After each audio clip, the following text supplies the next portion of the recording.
창세기 42장 3절에서 24절 말씀입니다.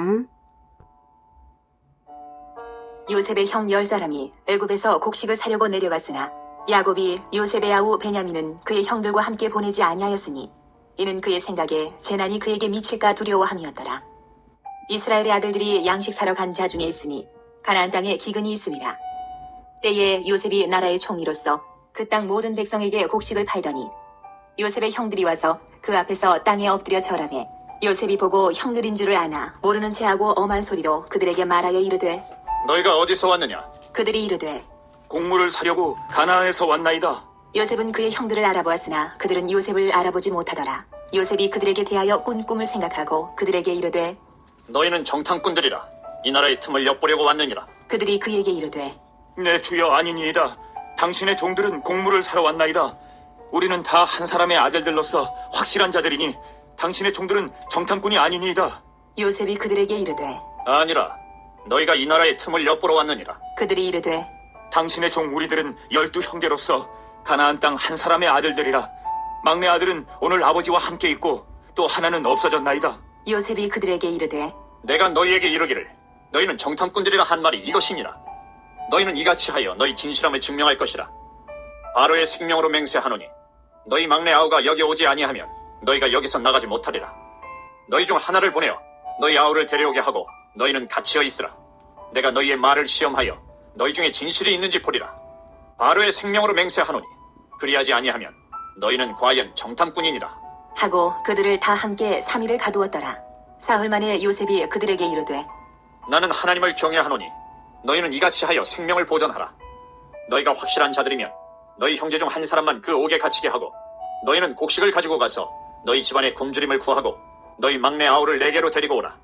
그러면 너희 말이 진실함이 되고 너희가 죽지 아니하리라. 하니 그들이 그대로 하니라. 그들이 서로 말하되 우리가 아우의 일로 말미암아 범죄하였도다.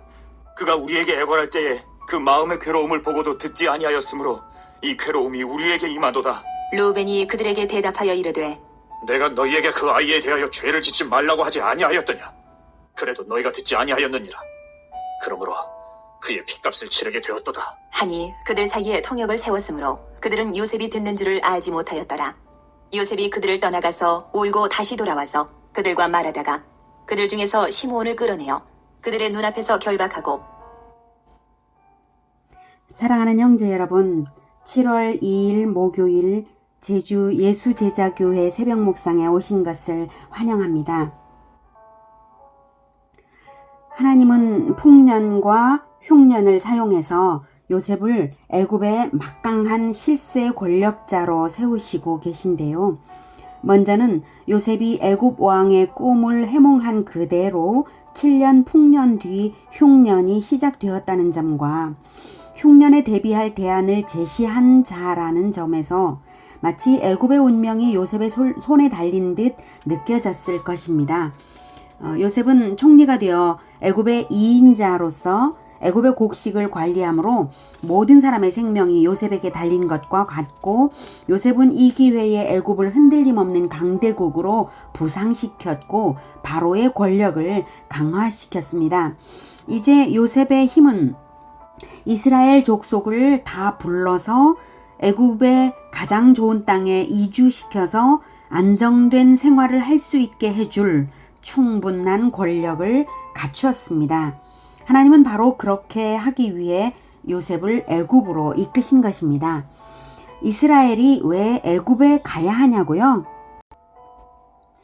어제 말씀드린 것처럼 이스라엘의 인구 번성을 위해서인데요. 강대국 애굽에 들어가서 안정적인 터전에서 번성하기 위한 것이죠. 이미 아브라함 때에 언약을 주신 것처럼 뭇별같이 많은 후손을 낳아서 가나안 땅에서 신정왕국을 건설하실 하나님의 계획대로 되어가는 것입니다.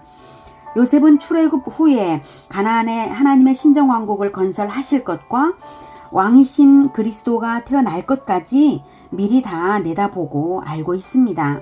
하나님의 일련의 언약들을 묵상해보면 일관된 목표가 바로 그것임을 다 알 수 있습니다. 그래서 요셉의 행보 하나하나는 하나님과 완전히 밀착 동역되어 있어요. 7년 풍년에 방심하지 않고 흉년을 대비한 것이 그렇고요. 흉년이 오기까지 인내로 기다린 것이 그렇습니다. 앞으로는 더욱 세밀하게 하나님과 동역되는 요셉을 만날 수 있을 것입니다.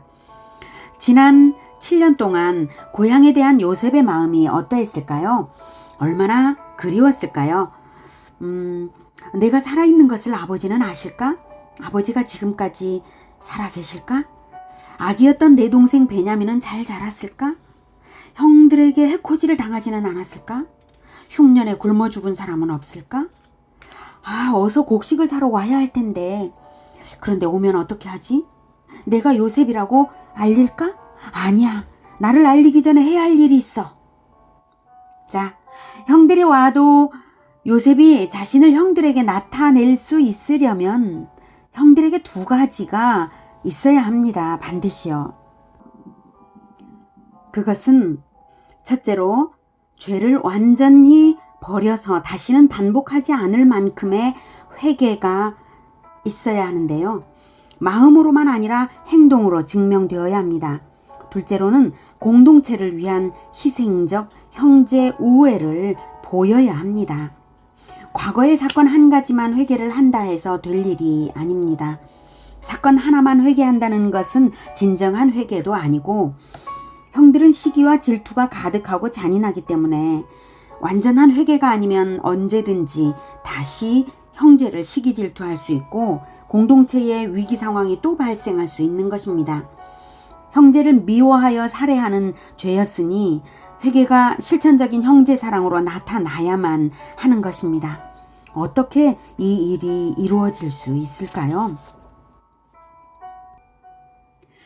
하나님이 특별히 사랑의 징계를 주심으로 이루어질 것입니다. 요셉은 자기에게 주어진 권세로 바로 그 일, 하나님의 사랑의 징계를 할 것을 알았고 기다렸습니다. 흉년 2년 차에 드디어 야곱의 아들들이 곡식을 사러 애굽으로 갑니다. 그런데 요셉이 보고 싶은 아우 베냐민은 빠졌어요.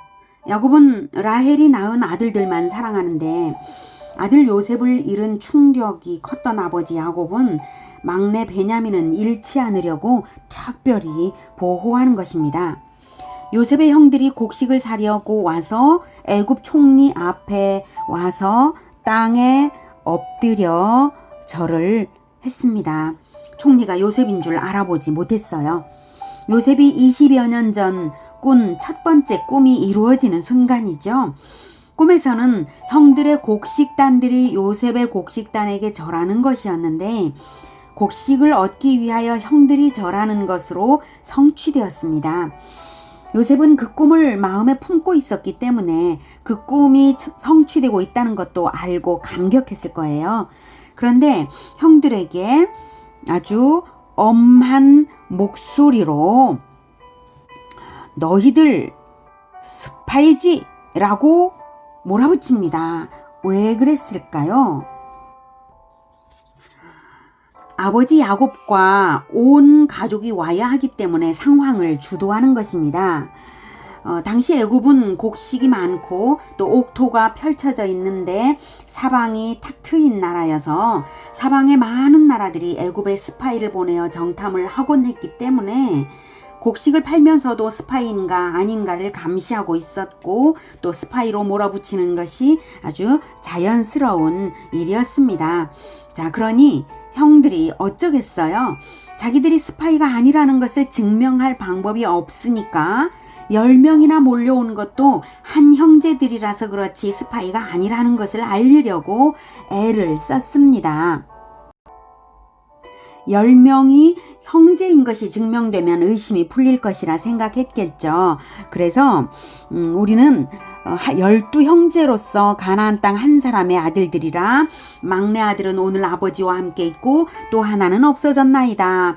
이렇게 말해요. 그러자 요셉이 이렇게 말하죠. 자, 너희 진실함을 증명하라. 막내를 데려와서 증명할 때까지 너희를 가두어 두겠다라고 합니다. 그래서 너희 중 한 명은 갇혀 있으라 라고 얘기를 합니다. 너희 중 한 명만 가나안으로 보내어서 너희 전체는 갇혀 있으라 라고 하죠. 너희 중 하나를 보내어서 아우를 데려오고, 자, 그리고는 전체를 3일 동안 가두었습니다. 형들의 마음이 얼마나 답답하고 두려웠을까요? 곡식은 고사하고 간첩으로 몰려 죽거나 노예가 될 판이 되었고, 막내 베냐민을 아버지 야곱에게서 데려오는 것도 불가능한 일인 줄을 모두가 다 알아요. 또 자기들 살자고 막내를 사지에 데려오는 것도 못할 짓인 것 같고 판단이 안 되는 상황이죠. 그러니 10명 중에 누구를 하나 선택해서 보내야 할지도 판단이 안 되었을 거예요. 막막했죠. 이런 상황에서 무슨 생각이 났을까요? 어떤 마음이 들었을까요? 네, 이것은 하나님의 사랑의 징계입니다. 요셉은 형들에 대한 사랑을 감추고 사랑의 징계를 대행하고 있는 것입니다. 이럴 때 형들의 반응은 두 가지 중에 하나로 나타날 것입니다. 하나님의 자녀라면 과거의 요셉에 대한 죄를 떠올리고 참회할 것입니다. 마귀 자식이라면 우리가 스파이도 아니고 죄도 없는데 왜 이런 꼴을 당해야 하냐고, 곡식 사러 온 게 죄냐고 하며 항의하거나 원망불평할 거예요. 하나님의 자녀라면 하나님이 자기들에게 일하시는 것인 줄을 생각할 것이고, 하나님의 자녀가 아니라면 하나님의 일하심인 것을 생각지 않습니다. 참회냐 원망이냐, 형들은 어떻게 했을까요? 사흘 만에 요셉이 형들에게 말했습니다. 나는 하나님을 경외하노니 너희는 이같이 하여 생명을 보전하라 하고 달래기 시작하는 거죠. 하나님을 떠올리도록 하나님을 언급하고 또 모두가 생명을 보전하는 방향으로 지혜롭게 선택하도록 유도하는 것입니다. 너희가 확실한 자들이면 너희 형제 중에 한 사람만 그 옥에 갇히게 하고 너희는 곡식을 가지고 가서 너희 집안의 굶주림을 구하고 너희 막내 아우를 내게로 데리고 오라. 그러면 너희 말이 진실함이 되고 너희가 죽지 아니하리라. 전체를 언제까지 가둘지 알 수 없는 상황이었는데 이제 한 사람만을 인질로 잡아두겠다는 것이고 또 온 집안이 다 먹고 살 만큼 곡식도 주겠다는 것이고 막내를 데려오면 인질된 한 사람도 다 살 수 있다는 것이죠. 그러니까 형들도 그렇게 하겠다고 했습니다. 그런데요. 살았다. 이젠 됐다. 한 명만 남기고 떠나면 난 살았으니 됐다. 야야 빨리 한 사람 정하자. 우리 가위바위보로 정할까? 이런 식으로 방법적으로 반응을 한 것이 아니라 여전히 근심이 가득했습니다. 21절 그들이 서로 말하되 우리가 아우의 일로 말미암아 범죄하였도다. 그가 우리에게 애걸할 때에 그 마음의 괴로움을 보고도 듣지 아니하였으므로 이 괴로움이 우리에게 임마도다. 다행히도 형들은 회개의 마음이 들었던 것입니다. 지금 벌어지는 상황과 요셉 살해 시도 사건이 직접적인 관계가 없는 것인데도 이 괴로움의 원인이 자기들의 죄 때문이라고 생각하는 것입니다. 하나님을 두려워하는 마음이 있어서 그렇습니다. 하나님을 두려워하지 않는 사람이라면 그게 뭐 그건 그거고 이건 이거지 하며 억울하다고만 생각합니다. 그러나 형들은 정말 다행히도 하나님을 두려워할 줄 알았고 인생사가 다 연관이 있고 하나님이 반드시 죄의 대가를 치르게 하신다는 생각에 핏값을 치르게 되었도다 라고 하며 두려워하고 애통했습니다. 그 말을 들은 요셉이 울컥하고 터지는 울음을 참지 못하여서 얼른 자리를 피해서 울고 돌아옵니다. 요셉의 눈물의 의미가 무엇이겠습니까? 한 맺힌 게 생각나서가 아닙니다. 형들이 회개하기를 간절히 바랐는데 정말로 회개하는 말을 들으니까 감격해서 울었습니다. 요셉은 형들의 성품을 알기 때문에 걱정했을 거예요. 형들이 회개하는 마음을 가져야 할 텐데 안 가지고 또 형제 하나를 희생시키려고 들면 어떡하지? 이런 생각이 들 때 간절한 기도가 나올 수밖에 없었을 거예요. 그래서 이 순간 감격과 감사의 눈물을 흘린 것입니다. 그러나 아직 다 된 것은 아니에요. 회개가 온전하게 되려면 시험의 단계가 더 남았습니다. 공동체 전체가 애굽으로 와서 정착하기 위해서는 더욱 강한 연대감으로 뭉쳐야 하고 희생적인 형제 우애가 반드시 필요한 것입니다. 그 연단이 준비되어 있습니다. 남은 흉년 기간은 5년이나 남아 있습니다. 형제들이 연단을 잘 받아 합격이 되면 속히 애굽에서 보호받을 것이고 시험에 걸려 넘어지면 5년의 기근을 고통으로 당하게 될 것입니다. 하나님은 애굽을 이스라엘 신정 왕국의 인구 조성의 터전으로 삼으실 것입니다. 하나님의 언약은 반드시 이루어질 것입니다. 하나님의 계획에 방해가 되는 것은 사람의 죄입니다. 특히 형제를 미워하는 죄가 하나님 나라를 방해합니다. 이 문제가 해결되어야 하나님 나라 건설로 들어간다는 것을 오늘 이야기를 통해서도 우리는 알 수 있습니다. 사랑하는 형제 여러분, 우리가 하나님의 자녀이지만 마음에 미움의 찌꺼기가 남아있다면 하나님이 사용하시기 합당하지가 않습니다. 조금이라도 있다면 오늘 그것을 버리시길 축복합니다.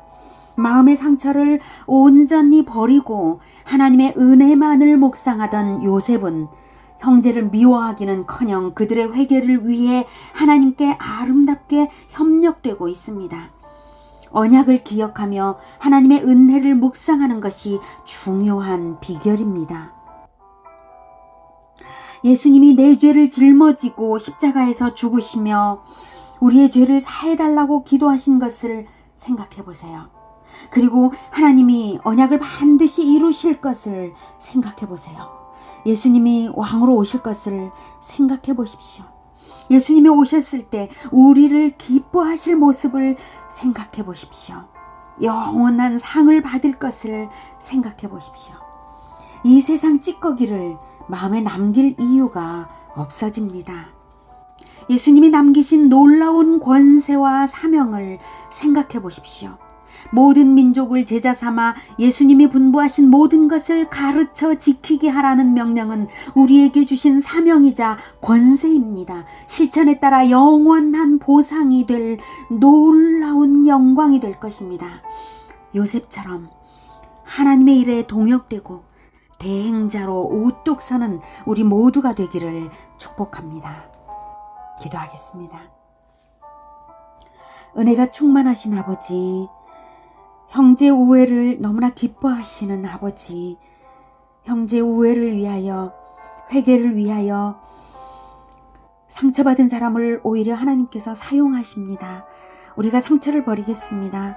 그 어떤 상처도 하나도 찌꺼기를 남기지 않고 모두 버리며 오직 예수님께서 우리에게 은혜를 베푸신 것만을 생각하고 예수님께서 다시 오실 그 언약을 묵상하면서 하나님 나라가 영광스럽게 이루어질 것을 기대함으로써 오직 하나님의 일에 동역되겠습니다. 하나님, 우리들의 마음을 붙들어서 하나님의 언약과 또 예수님의 은혜로 채워주시고 형제에 대한 뜨거운 사랑을 우리 마음에 늘 가지게 도와주시옵소서. 예수 그리스도 이름으로 기도드립니다. 아멘. 이어지는 시간은 개인 기도 시간입니다.